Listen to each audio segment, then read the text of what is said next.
A gente vai voltar agora a falar de saúde porque junho chama a atenção para duas importantes questões de saúde. O Dia Mundial de Ação contra os Transtornos Alimentares, que foi celebrado ontem, dia 2 de junho, e o Dia da Conscientização contra a Obesidade Infantil, que é lembrado hoje, 3 de junho.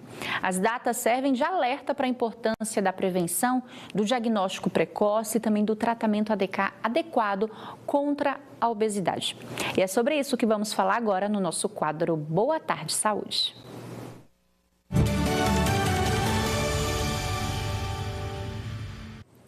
Recebendo hoje Guilherme Martins, médico endocrinologista. Doutor, boa tarde, seja bem-vindo. Boa tarde, muito obrigado pelo convite. Bora falar então dessa questão, né? Transtorno alimentar, obesidade infantil. Primeiro, como identificar que a criança está com obesidade infantil? Bom, hoje a obesidade está tão falado, tanto na parte adulto como infantil. E uma das coisas onde começa tudo é na alimentação e na idade da criança mesmo, onde ela vai aprender a desenvolver.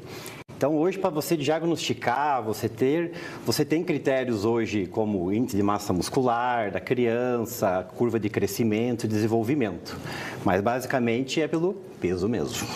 A gente escuta muitos pais, né? Ai, doutor, eu não sei o que eu faço, meu filho não come fruta, não come verdura, só come bolacha recheada. Só que o erro está em casa, porque Sim. A criança ela não vai até o mercado comprar essas coisas.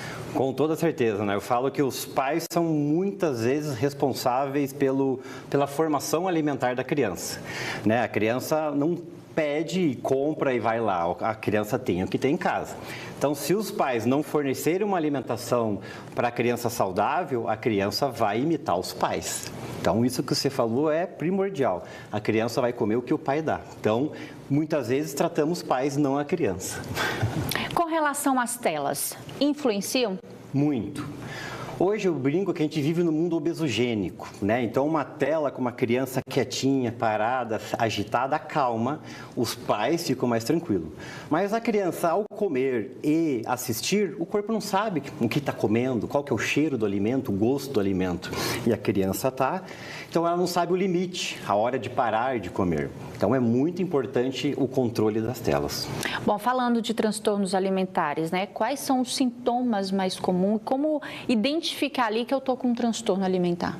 Bom, eu sempre falo que a criança às vezes não come muitas porque quer, mas porque tem algo por trás, principalmente emocional.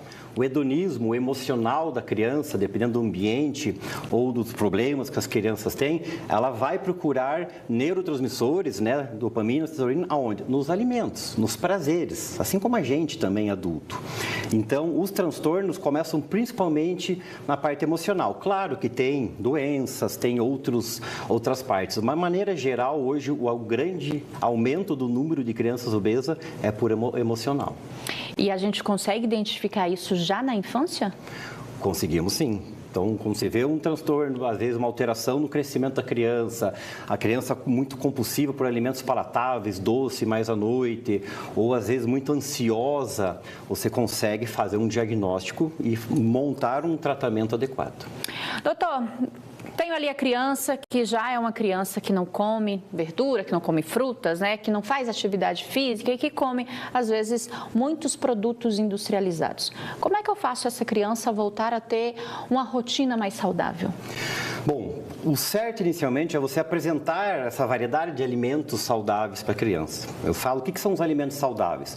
Tudo que nasce embaixo da terra. Então, batata, mandioca, cenoura, tudo que nasce em cima da terra, que são as saladas, e tudo que a gente caça, carne, peixe, frango.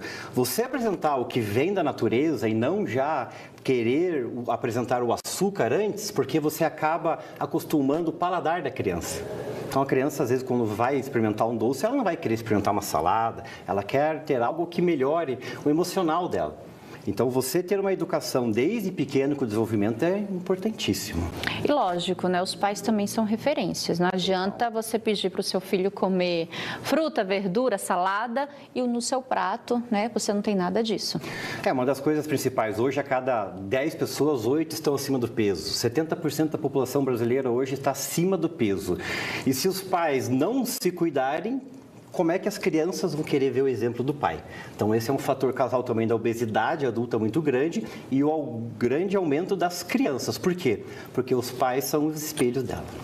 Falar rapidinho sobre a questão das canetas emagrecedoras, que agora foi aprovado também o uso em crianças. Como é que o senhor avalia essa situação? Bom, qualquer tipo de canetas, né, não vou falar modelos, nada, são um medicamento para tratar a doença, a obesidade ou a diabetes. Foi liberado, ou melhor, foi aprovado pela Anvisa e pelos conselhos o tratamento de algumas canetas para crianças, a partir de certas idades, mas não para tratar uma parte estética que muitas pessoas querem. Então, usar um medicamento correto, no momento certo para a criança e na dosagem, que é totalmente diferente para o adulto, você vai ter muitos benefícios com esse novo medicamento.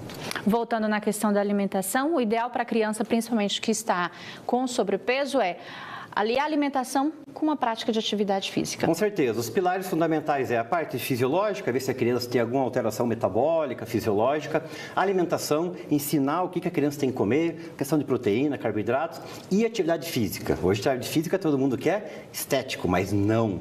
O treino produz hormônio, acalma a criança, gasta caloria. Então, esses 3 pilares é fundamentais. Doutor, eu queria agradecer a participação do senhor aqui. Uma boa tarde. Muito obrigado. Boa tarde.